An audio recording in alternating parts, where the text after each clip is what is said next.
What are some of the things they need to do to continue their success, and continue to be one of the top teams in the Eastern Conference? What do you think they need to continue doing?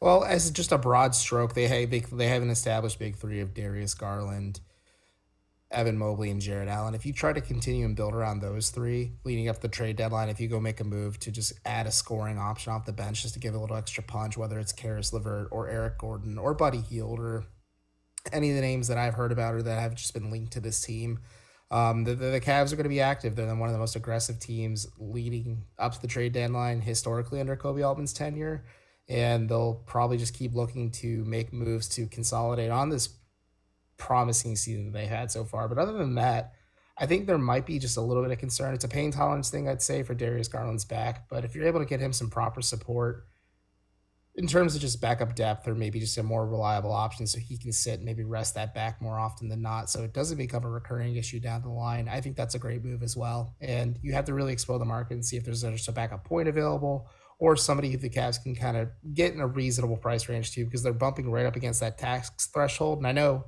Dan Gilbert's a very wealthy man, but I don't know if he wants to pay the luxury tax for this team quite yet. What do you think? Some things that could derail it. What could cause the Cavs to fall?